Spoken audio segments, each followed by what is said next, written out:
عليكم ورحمة الله. أعوذ بالله من الشيطان الرجيم. بسم الله الرحمن الرحيم. الحمد لله رب العالمين، والصلاة والسلام على سيدنا محمد أشرف الخلق وسيد المرسلين وعلى آله وصحبه أجمعين. ربنا تقبل منا إنك أنت السميع العليم، وتب علينا إنك أنت التواب الرحيم. اللهم بارك لنا في هذه الليلة الوترية من العشر الأواخر من رمضان. اللهم ربنا أعنا على القيام بحقها. اللهم يا ربنا إن كانت ليلة القدر فاجعلنا ممن يقومها بإيمانا واحتسابا، واغفر لنا ما تقدم من ذنوبها. اللهم أصلح أحوالنا، اللهم أعتقنا من النار، اللهم أعتقنا من النار، اللهم أعتقنا من النار. اللهم لا تحرمنا من خيرات ما عندك بسوء ما عندنا. يا ربنا استجب دعاءنا، يا ربنا تولى برحمتك أمرنا، يا ربنا أصلح أحوال المسلمين والمسلمات في كل مكان. فك الكرب عن كل مكروب من أمة محمد صلى الله عليه وسلم، أنت به عليم. اللهم حرر أقصانا وبلاد المسلمين، اللهم حرر أقصانا وبلاد المسلمين، اللهم حرر أقصانا وبلاد المسلمين. اللهم اجعل خير عمرنا آخرة، واجعل خير عملنا خواتمة، واجعل خير أيامنا يوم أن نلقاك فيه وأنت راض عنا. آمين آمين. وآخر دعوانا الحمد لله رب العالمين. أما بعد، حياكم الله جميعا. May Allah Azza wa Jal bless you all. This is the second odd night of the last 10. It's the 23rd. And we all collectively should take advantage of every second in this night. There's little room for excuse unless someone has medical emergency. It's a weekend. It's the last 10. It's the odd night. And I need to push myself to the fullest. May Allah subhanahu wa ta'ala make this a very blessed night for our ummah and for us all. Allahumma ameen. The program that we have for tonight, full program like we do all other nights. We have i'tikaf, and at 12:30 a.m. We have our midnight talk today in ICPC Patterson with Shaykh Qatanani, Shaykh Yasir, myself, and Ustad Zaid. You're all welcome to join us for this. After that, we have the continuation of tahajjud in our masajid. It'll be continuing here as well from around 2:15 until 4:45. May Allah, and then concluding with sahur. May Allah subhanahu wa ta'ala bless us with acceptance just as He blessed us to witness the month. Allahumma ameen. Adab talab al-ilm, the etiquettes of seeking knowledge. We've been speaking about etiquettes with different things. We spoke about the adab with the masajid, etiquette with the masjid, and we also spoke about the adab al-da'wati ila Allah azza wa jal, etiquettes with da'wah, and now etiquettes with knowledge. Now, it's very important to note that our deen heavily emphasizes knowledge and understanding. Our Prophet ﷺ says it in the hadith, من يريد الله به خيرا يفقهه في الدين. Whoever Allah wants goodness for, He'll give him an understanding of deen. And there's another hadith that shows us how virtuous knowledge is. من سلك طريقا يلتمس فيه علما سهل الله له به طريقا إلى الجنة. You go down a path for knowledge and understanding, that'll be a path to Jannah for you, inshaAllah. And we also see in the Quran, there's not a single page of the Quran that does not call us to ponder, reflect, to observe, to listen. And all of these verses, أَفَلَا تَعْقِلُونَ أَفَلَا يُبْصِرُونَ أَفَلَا تَسْمَعُونَ أَوَلَمْ يَسِيرُوا فِي الْأَرْضِ فَيَنْظُرُوا أَوَلَمْ يَرَوْا كَيْفَ يُبْدِئُ اللَّهُ الْخَلْقِ. These are all ayat in the Quran emphasizing the importance of knowledge, understanding, reflection. And that's why the Prophet ﷺ was commanded to ask Allah for an increase in knowledge and understanding. فَتَعَالَى اللَّهُ الْمَلِكُ الْحَقِّ وَلَا تَعْجَلْ بِالْقُرْآنِ مِنْ قَبْلِ أَنْ يُقْضَى إِلَيْكَ وَحْيُهُ وَقُلْ رَبِّ زِدْنِي عِلْمًا. Allah Azza wa Jal designed us in this way. I have a mind, I have a soul, and then I have my body. My mind advises my soul, my heart. If the advice coming from the mind is very bad, the behaviors are going to be corrupt, right? So I need to nourish these three aspects of my being. And the heart is the king of the body.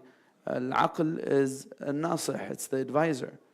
And the badan, the body, just carries out whatever the heart tells it to do. This is how we understand it. That's why we learn from our scholars Al-fitnatu naw'an. There's two types of fitna. There is a smaller type of fitna, and then there's a bigger type of fitna, right? And the bigger type of fitna is a shubha. The two types are shahwa and shubha. Shahwa is desire, and shubha is misconception. Which one's worst? Misconception. Because with a misconception, the person will make what is haram halal and what is halal haram. That's what misconceptions do. And besides that, when someone does something out of ignorance, out of jahl, and he knows they're ignorant, that person knows he's ignorant, it's easy to fix this. But when the person does it out of ignorance, and he thinks he knows, this is a very difficult reality to resolve. That's why,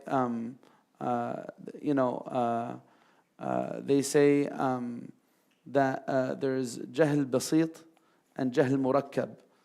Compound ignorance, simple ignorance. What's compound ignorance? The person doesn't know, and he doesn't know that he doesn't know. And to convince him that he doesn't know is going to be a very, very burdensome, very difficult thing. That's why Imam Shafi'i said, I've never debated anyone except that I was able to defeat him. Except al-jahil, right? Al-jahil لا يمكن أن تطلع معه بنتيجة أبدا. Never will you be able to defeat someone who is utterly ignorant. That's why the Quran says, إنه كان ظلوما جهولا. مفتاح الظلم. What is the key to oppression? Jahl. Wherever you see ignorance, you'll see oppression follow very closely. So our deen, the Prophet ﷺ, came reforming not just the hearts, not just the actions, but reforming the minds of people. This mind needs to be nourished. It needs to be taken care of. It needs to be cared for. And that's why one of the Sahaba, he beautifully said, he said, ما ندمت ندمي على شيء ما ندمت على شيء ندمي على يوم غربت شمسه نقص فيه من أجلي ولم يزدد فيه عملي. Sayyidina Ibn Mas'ud. I need to reflect like this. I need to better myself every day. I need to learn something every day. I need to do something better every day. Having this constructive approach to life is what makes all the difference. I'm not going to learn everything in a day, and there will never come a point in time when I know everything. No, I'm a very simple, vulnerable, weak human being, and I realize that which I don't know is so much more than that which I know. Right? So, but he says here, there's a good a good standard to live by. I never regretted a day like a day in which the sun has set. Part of my life is gone, and my amal has not increased at all. We're an ummah of ilm. We're ummah iqra. اطلب العلم من المهدي للحد. Seek knowledge from the cradle until the grave. The very first thing revealed to our Prophet ﷺ, iqra. When we learn about the story of Adam alayhi salam, وَعَلَّمَ آدَمَ الْأَسْمَاءَ كُلَّهَا. Allah Azza wa Jal taught Adam the names of all things. And what does this mean? If you go to the books of tafsir, what they say this means is Allah Azza wa Jal gave Adam the capacity to grow and the capacity to learn from circumstance. And this is something very, very unique about human beings. I continue to gain in my knowledge and understanding the more I experience in my life. Right? So when it comes to seeking knowledge, Allah Azza wa Jal warns us. The people of hellfire will be in hellfire because of lack of understanding. وَلَقَدْ ذَرَأْنَا لِجَهَنَّمَ كَثِيرًا مِنَ الْجِنِّ وَالْإِنسِ لَهُمْ قُلُوبٌ لَا يَفْقَهُونَ بِهَا وَلَهُمْ أَعْيُنٌ لَا يُبْصِرُونَ بِهَا وَلَهُمْ آذَانٌ لَا يَسْمَعُونَ بِهَا أُولَٰئِكَ كَالْأَنْعَامِ بَلْ هُمْ أَضَلُّ. Now when we're talking about knowledge, there is knowledge in the sense of information, and then there's the knowledge that really makes us better human beings. When we're talking about this, it's not the knowledge that's in books. A person could be an encyclopedia, and he could be the most ignorant person about living. Allah Azza wa Jal says in the Quran, إِنَّمَا يَخْشَى اللَّهَ مِنْ عِبَادِهِ الْعُلَمَاءِ. Who is this referring to? Those who have khashya and humble submission to Allah are the people of knowledge, the ones who have a lot of information. La, that's not what it is. These are those who have got the most beneficial knowledge, that which transforms me, that which humbles the heart. That's why they said al-ilm al-khashya. Someone could have a lot of information, but they're arrogant. Someone could have a lot of information, but they use their knowledge for wrong. Right? So with the etiquette of knowledge, among this etiquette is showing reverence to knowledge, is realizing how much we don't know, is to to act by this knowledge, to live by it, right? All of these things, to never stop learning. All of these things are things we learn from our tradition. Where there's a hadith that says, "أغدو عالما أو متعلما أو مستمعا أو محبا ولا تكن الخامس فتهلك." Either be one of these things. Either be someone who is a knowledgeable person, someone who is a seeker of knowledge, someone who is a listener, someone who loves knowledge. Don't be the person who is completely ignorant, because we know that that's one of the signs of the hour. Someone who there's no knowledge and there's no care for knowledge. And the Prophet ﷺ says that one of the signs of the hour is that there will be a loss of knowledge. حتى إذا لم يبق عالما اتخذ الناس رؤوسا جهالا فسئلوا فأفتوا بغير علم فضلوا وأضلوا. So the loss of knowledge leads to a whole lot of ruin and a whole lot of destruction. And there's a lot to say about the etiquette of learning. They wrote books about this subject. But the critical lesson here is to realize that knowledge is something more than what's in the books. It's something that I live according to. It's something that comes through observing Allah's creation. There's Kitabullah al-Manzur, this universe.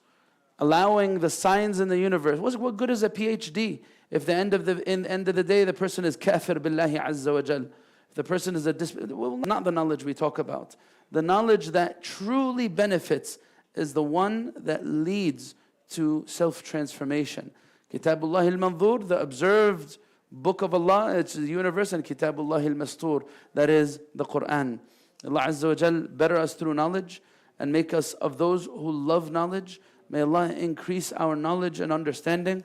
May Allah subhanahu wa ta'ala make seeking knowledge a path for us to Jannah. May Allah subhanahu wa ta'ala make us of those who love to sit in the gatherings of knowledge. Allahumma ameen. Allahumma ameen. Before we stand for Salat al-Isha, tonight is the last fundraiser that we have for the masjid before the 27th night. It's for a very noble cause. It's for the youth, the next generation. We're going to have a video to show you guys about some of the youth work that is happening at the masjid. And I want you guys to give me your focus and your attention for this really important cause, as we make sure together as a community that this masjid stays alive and well for many generations to come, inshaAllah ta'ala. So I just want to, before we stand for iqamah, I want everyone to make sure that you're sitting on the blue tape. Actually, maybe the easiest way to do it, stand up, put your heels to the blue tape. Put your heels to the blue tape. Maybe if we could please move this.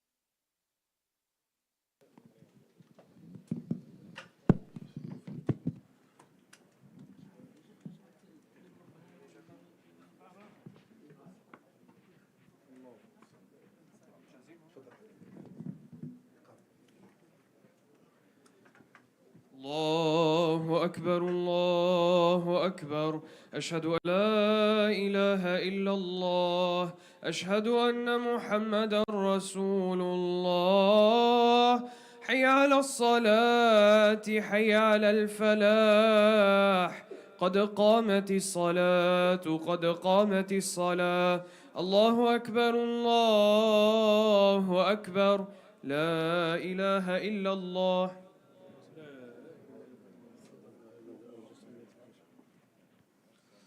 لا إله إلا الله. استقيموا يرحمني يرحمكم الله.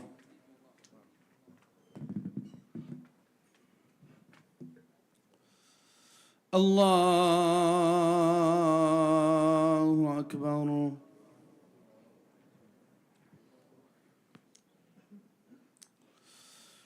بسم الله الرحمن الرحيم. الحمد لله رب العالمين الرحمن الرحيم مالك يوم الدين إياك نعبد وإياك نستعين اهدنا الصراط المستقيم صراط الذين أنعمت عليهم غير المغضوب عليهم